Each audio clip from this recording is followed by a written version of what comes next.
എല്ലാവർക്കും steel the ഫ്ലേവറിലേക്ക് സ്വാഗതം. ഇന്ന് നമുക്ക് ബീഫ് വരട്ടിയത് എങ്ങനെയാണ് ചെയ്യുന്നതെന്ന് നോക്കാം. ഇതിനു വേണ്ടിയിട്ട് ഞാനൊരു 1/2 കിലോ ബീഫ് ചെറിയ കഷ്ണങ്ങളായിട്ട് കട്ട് ചെയ്തെടുത്ത് വെച്ചിട്ടുണ്ട്. ഇനി ഇതിലോട്ട് വേണ്ടുന്ന മസാലയൊക്കെ റെഡിയാക്കാം. ഇതിനു വേണ്ടിയിട്ട് ഒരു ചെറിയ പീസ് ഇഞ്ചിയും ഒരു 6 അല്ലി വെളുത്തുള്ളി എടുത്തിട്ടുണ്ട്.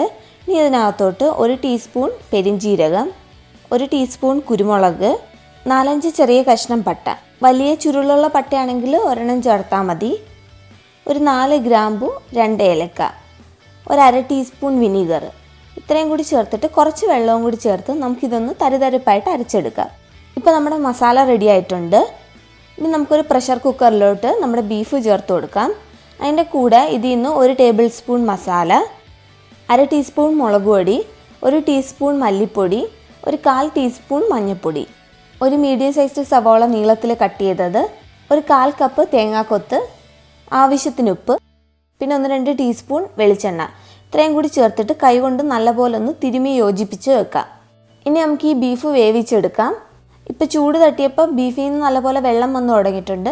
ഇനി നമുക്ക് ഈ പ്രഷർ കുക്കർ മൂടി വെച്ചിട്ട് മീഡിയം ഫ്ലെയിമിലിട്ട് 6 വിസിലിനൊന്ന് കുക്ക് ചെയ്തെടുക്കാം.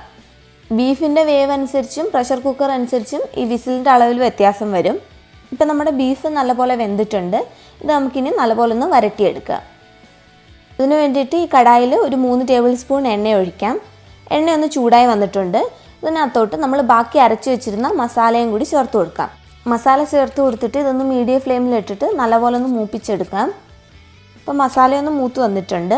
ഒരു വലിയ സവോള നീളത്തിൽ കട്ട് ചെയ്തതും കുറച്ച് കറിവേപ്പിലയും കൂടി ചേർത്ത് കൊടുത്തിട്ട് ഈ മസാലയായിട്ട് നല്ലപോലെ ഒന്ന് മിക്സ് ചെയ്യാം. ഉള്ളി വഴറ്റേണ്ട ആവശ്യമില്ല.